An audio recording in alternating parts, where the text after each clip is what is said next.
daily growth, best decision of my life. But there's still so much more I want to work on. What values are worth fighting? Our intuition is fairly accurate. This word right here has never done anything but help me.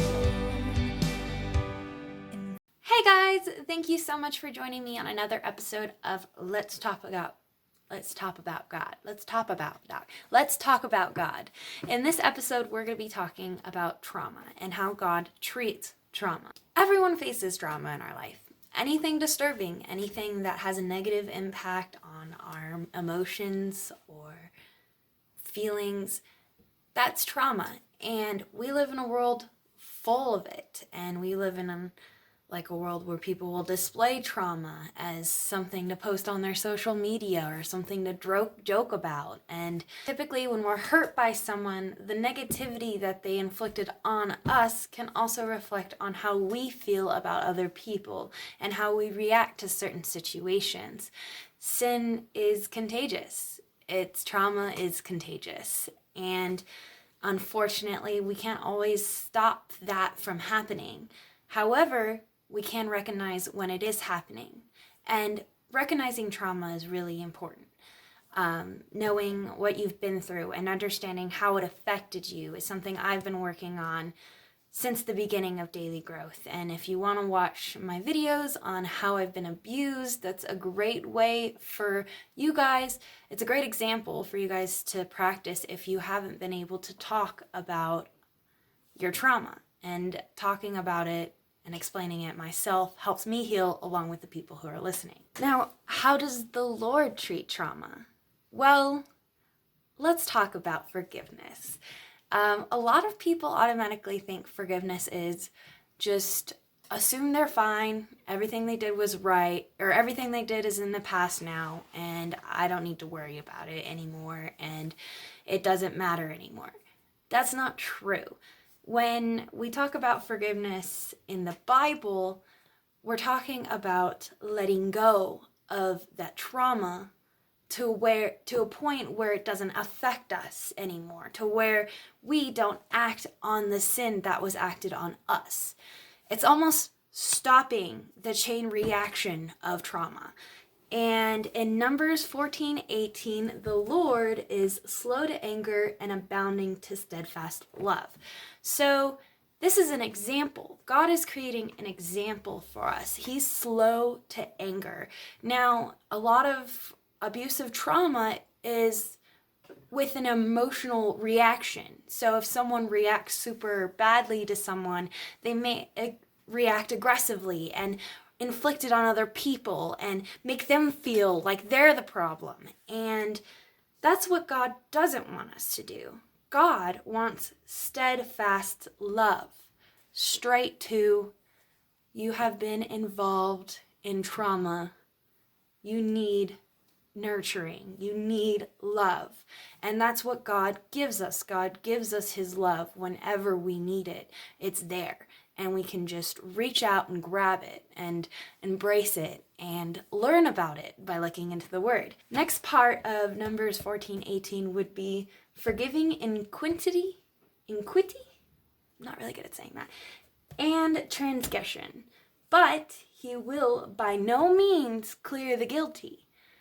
So forgiving means accept what they've done to you as something that is no longer your responsibility, as something that no longer is going to weigh you down. The first time I felt like I really forgave someone for treating me really badly, it took me a hot second to get there because I was just sitting in all the pain that they gave me and saying, why would someone ever do this to me? What is wrong with them? What is wrong with this world? Started turning to all these other emotions and acting out in ways that were avoidant, but avoidant to also what I want to feel and what I want to do with myself. So that was more distracting. It wasn't doing anything. It was keeping me from healing. So as soon as I've decided to look over and realize how all of that was affecting my behavior, for the current day. The stuff in my past was affecting how I was currently acting, and I didn't like that.